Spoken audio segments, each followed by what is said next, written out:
Why don't you join us for this contemporary wall art workshop? In this course, I will teach you how to make a contemporary wall art hanging using Raffia and the Mariposa stitch. We will start with the basics and you will learn how to increase the size and make shape and work with your own designs.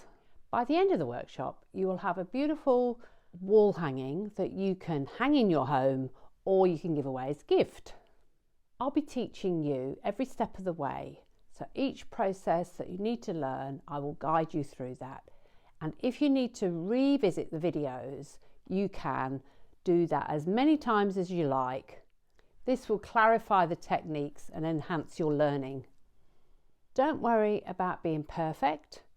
Whenever you start something new, you have to do it a few times to understand the techniques. That's all part of the learning process.